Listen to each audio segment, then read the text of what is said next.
Here we are again, walking down the boulevard of broken dreams. Hey everyone. So, odds are good that if you clicked on this video, you already know what the subject of the video is. But on the off chance that you've never heard of it, the movie in question, the documentary, Died Suddenly, is a movie about the Covfefe shot. And in this film, they give just an incredible amount of anecdotal evidence. Almost more than you would expect to be in a short documentary. It's just over an hour. Besides the incredible amount of anecdotal evidence, they interview several experts in certain fields with a heavy focus on embalmers. And what these embalmers show, and I'm not going to get too far into it because I don't want the YouTube bots to censor the video, but what the embalmers show is quite damning and quite terrifying. I don't think that there's any arguing, at least not logically, the conclusion of the film. Especially when you put it in the context of other corroborating data and evidence. For example, besides the documentary, which you can watch for free right here on their Twitter page, go check it out. I highly recommend you do it. You can retweet it, share it with your friends, etc. Besides that, there's also content from other creators, people who are not beholden to big tech or the pharmaceutical companies, people that are not funded by foreign caliphates and foreign governments or our own government, people that are interested in the truth. Facts Matter with Roman Balmakov. I hope I'm getting his name right, but I'm probably not. He has this great video right here, CDC, excess death reports, insurance data. Details it all very, very thoroughly. At least as thorough as you can be for an 18-minute video. And while he does not attribute anything to the data or speculate at all, the facts certainly lean one way.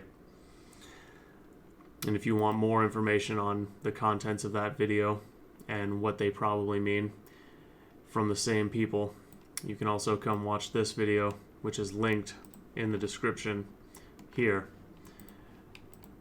CDC data suggests myocarditis cases could be 2 times higher after COVID vaccine than after contracting COVID. Vaccine. mRNA shot. It's not a vaccine. Now,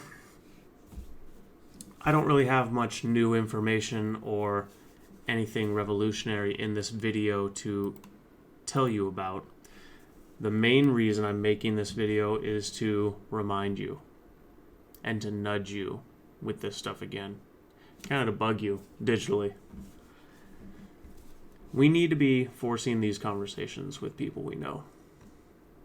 We need to be forcing them to look at the data. We need to be forcing them to think about it on their own instead of just relying on CNN, MSNBC, the White House press briefings. We need to be trying to wake people up.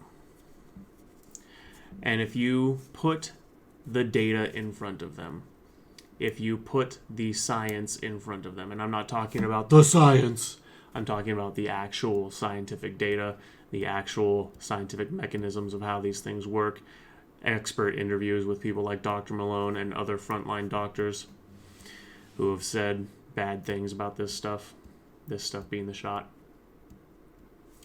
If you put all of that in front of them and they still will not listen to you, they still call you a conspiracy theorist, they still say you're crazy, those people are dangerous. Because they're the people who in Nazi Germany stood by while the government did whatever it wanted to.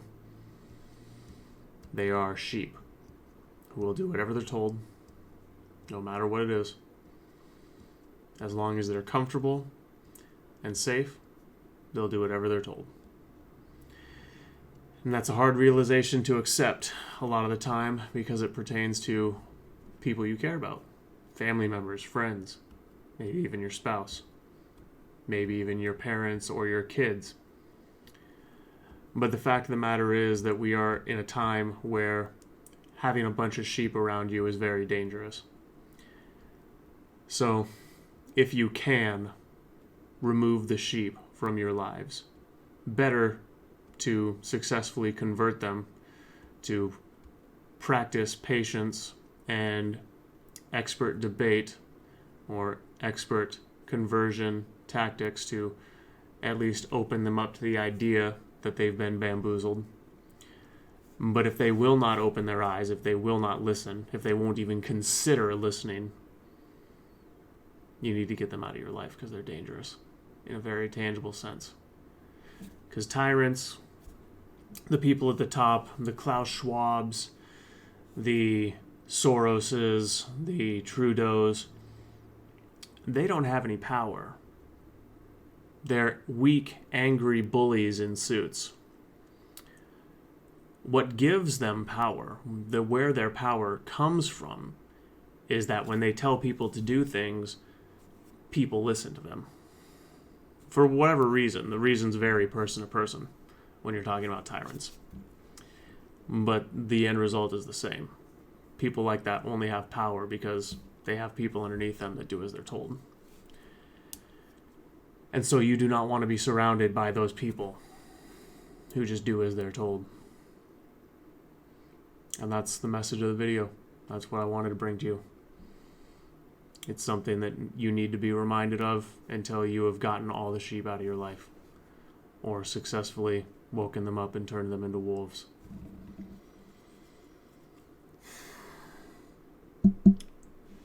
When the stuff hits the fan and it's progressively looking more and more like it's going to, you don't want to be surrounded by sheep. You want to be surrounded by your wolf pack. I'll leave it there. Sincere best wishes on you and all the people you care about. And I hope I'm wrong. I desperately hope I'm wrong. Until the next one, stay free, stay true, and welcome to the adventure.